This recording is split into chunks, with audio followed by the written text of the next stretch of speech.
Hello दोस्तों, good evening. कैसे हैं आप सब? आई होप आप सब बहुत ही अच्छे होंगे। तो दोस्तों, आज का जो ये क्लास है हम लोग का, इस क्लास में हम लोग एनईपी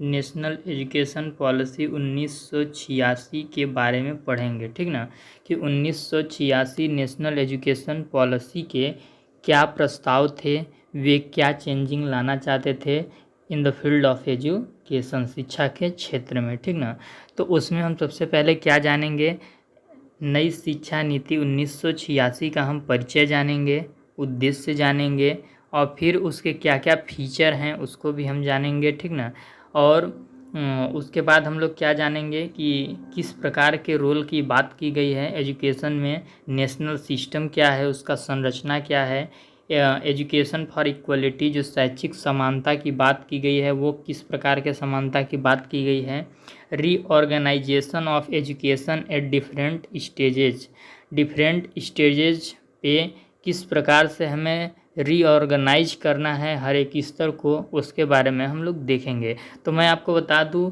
कि जो पहली शिक्षा नीति थी वो 1968 में आई थी। ठीक ना, उस समय इंदिरा गांधी जी की सरकार थी, और उसके बाद जो दूसरी शिक्षा नीति आई वो 1986 में आई। ठीक ना, और उस समय राजीव गांधी जी की सरकार थी। ठीक ना, तो आइए हम लोग एमसीक्यू को देखते हैं।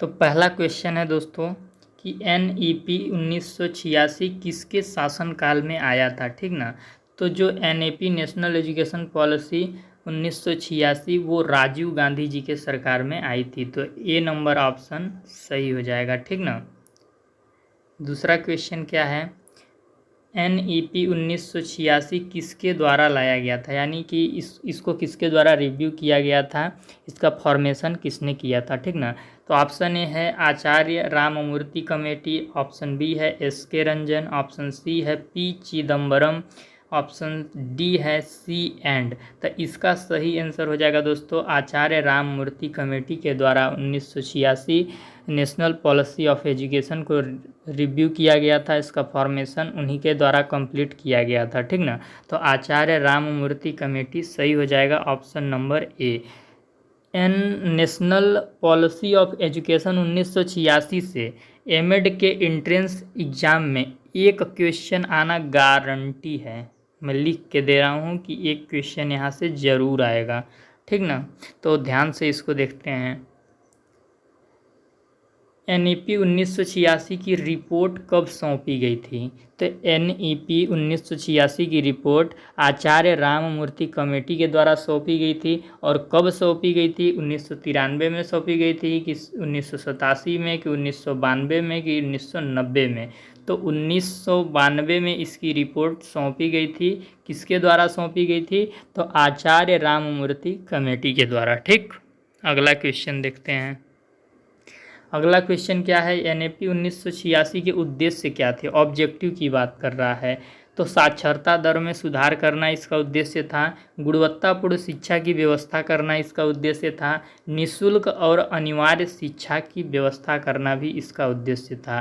तो इसका सही ऑप्शन हो जाएगा ऑप्शन नंबर डी। ठीक ना, एनईपी 1986 के उद्देश्य हैं, यानी कि 4 दिया है, इसमें से कोई एक उद्देश्य हमको छांटना है। ठीक ना, बाकी के 3 उतने सही नहीं होंगे, एक होगा एकदम परफेक्ट।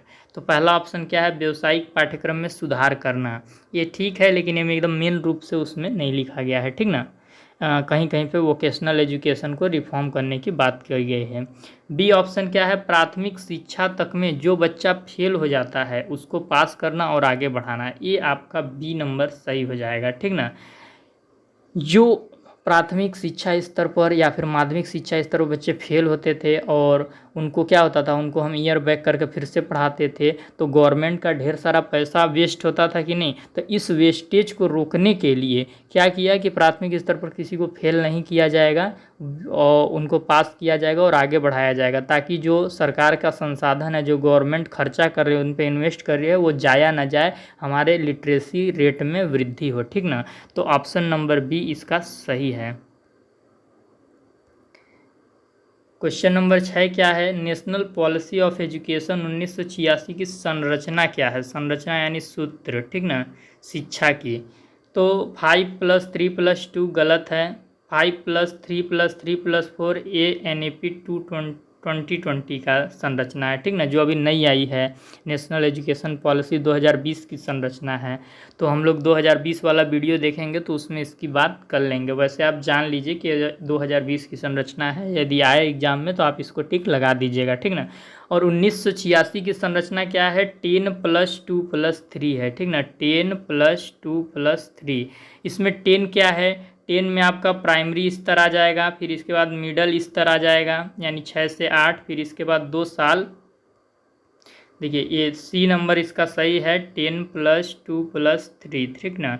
10 में क्या आ जाएगा, प्राइमरी, मिडिल 6 से 8, ठीक ना, 6 से 8, फिर 9 10 यानी 10 तक की शिक्षा 10 वाले में आ जाएगी। और 2 से क्या है, सेकेंडरी 11 12, 3 से क्या है, उच्च शिक्षा ग्रेजुएशन स्नातक। तो ये संरचना जो है वो NAP 1986 की है। एग्जाम में यही ऑप्शन आपको टिक लगाना है यदि 1986 से पूछेगा तो। और यदि 2020 से पूछता है तो आपको 5+3+3+4 पे टिक कर देना है, ठीक ना। अगला क्वेश्चन क्या है, NEP 1986 की विशेषता है। तो देखिए इनमें से कौन सी विशेषता है, ठीक ना। तो प्राथमिक स्तर पर एक भाषा और पूर्व माध्यमिक स्तर व माध्यमिक स्तर पर त्रिभाषा सूत्र को लागू करना होगा, पहला ऑप्शन है। दूसरा ऑप्शन क्या है, प्राथमिक स्तर पर त्रिभाषा सूत्र का पालन होगा। तीसरा क्या है, माध्यमिक स्तर पर एक भाषा सूत्र का पालन होगा। तो इसका पहला नंबर ऑप्शन ए सही हो जाएगा, ठीक ना। क्या बोला गया था कि प्राइमरी स्तर पर एक भाषा में पढ़ाई होगी और जो पूर्व माध्यमिक स्तर है और जो माध्यमिक स्तर है उसमें त्रिभाषा सूत्र को हम जारी रखेंगे, ठीक ना। तो ए नंबर ऑप्शन सही हो जाएगा।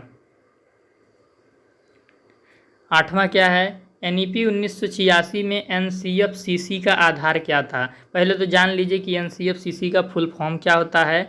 NCF-CC का फुल फॉर्म होता है national curriculum framework common core, ठीक ना। क्या होगा, नेशनल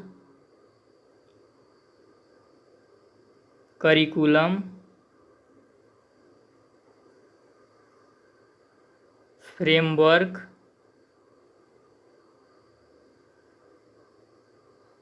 कॉमन कोर, ठीक ना। इसका फुल फॉर्म होता है, क्या बोला गया था कि नेशनल पॉलिसी ऑफ एजुकेशन 1986 में जो राष्ट्रीय पाठ्यचर्या तैयार की जाएगी उस पाठ्यचर्या का आधार क्या होगा, किस बेस को लेकर हम पाठ्यचर्या का निर्माण करेंगे। तो आइए ऑप्शन देख लेते हैं। पहला ऑप्शन क्या है, भारत के आज़ादी के इतिहास से जुड़े तथ्यों को ध्यान में रखकर हम पाठ्यचर्या को निर्माण करेंगे कि जो हमारा कंटेंट है वो कहीं ना कहीं हमारे भारत के आज़ादी के इतिहास से जुड़ा हुआ होना चाहिए। संवैधानिक मूल्यों को ध्यान में रखते हुए हम कंटेंट का निर्माण करेंगे कि जो हमारे कंटेंट हैं उसमें डेमोक्रेटिक वैल्यूज निहित होनी चाहिए, ठीक ना। बच्चा उसको पढ़ के डेमोक्रेटिक बन जाए, एक बेस्ट सिटीजन ऑफ इंडिया को हम प्रोड्यूस कर सकें, ठीक ना। फिर इसके बाद सी क्या है, राष्ट्रीयता के संदर्भ में जो भी पाठ्यचर्या के अंदर हम कंटेंट इंक्लूड करेंगे वो हमारे नेशनलिटी के समर्थन में होगा। नेशनलिटी को बच्चा आइडेंटिफाई कर पाएगा, राष्ट्रीयता से जुड़ पाएगा, ऐसा कंटेंट होगा। तो इन 3 चीज़ों को प्लस करके national curriculum framework common core का आधार बनाया गया था कि जो भी पाठ्यचर्या तैयार होगी उसमें इन 3 चीज़ों को प्राथमिकता दी जाएगी, ठीक ना। तो ध्यान रखिएगा इस क्वेश्चन को। फिर हम आगे देखते हैं अगला क्या क्वेश्चन कहता है। अगला है, NAP 1986 में शैक्षिक अवसरों की समानता में क्या था, किस प्रकार के एजुकेशनल अपॉर्चुनिटी की बात करता था नेशनल पॉलिसी ऑफ एजुकेशन 1986।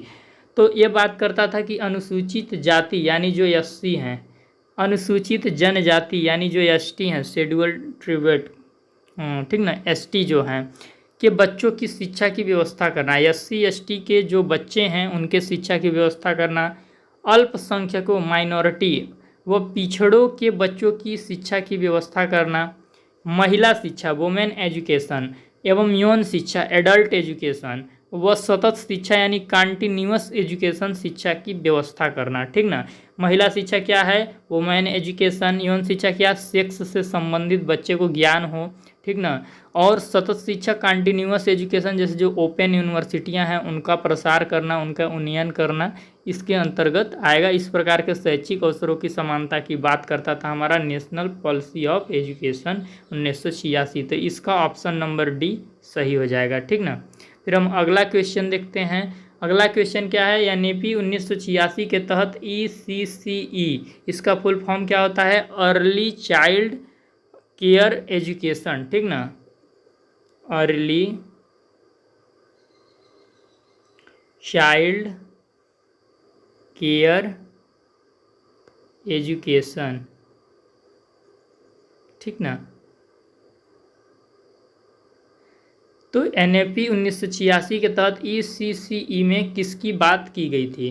तो देखिए अर्ली चाइल्ड केयर एजुकेशन में क्या होता है कि जब बच्चा जन्म लेता है और कुछ साल बाद वो पढ़ने मतलब कि उसकी शिक्षा के क्षेत्र में वो आ जाता है, जैसे आंगनवाड़ी हो गया, खेलकूद हो गया, इस टाइप से जो होता है ना, तो उसमें किस प्रकार के विकास की बात की गई थी, कि बच्चों के शारीरिक विकास की बात की गई थी, कि बच्चों के मानसिक विकास की बात की गई थी, कि बच्चों के शारीरिक व मानसिक विकास दोनों की बात की गई थी, कि बच्चों के सर्वांगीण विकास यानी होलिस्टिक डेवलपमेंट की बात की गई थी। तो इसका ऑप्शन नंबर हो जाएगा डी, ECCE यानी अर्ली चाइल्ड केयर एजुकेशन में बच्चों के सर्वांगीण विकास की बात की गई थी। बच्चा मानसिक रूप से भी विकसित होना चाहिए, शारीरिक रूप से भी होना चाहिए, और भावात्मक, संवेगात्मक, हर तरीके से ऑल ओवर डेवलपमेंट हमको करना है उस स्टेज में, ठीक ना, बच्चे का।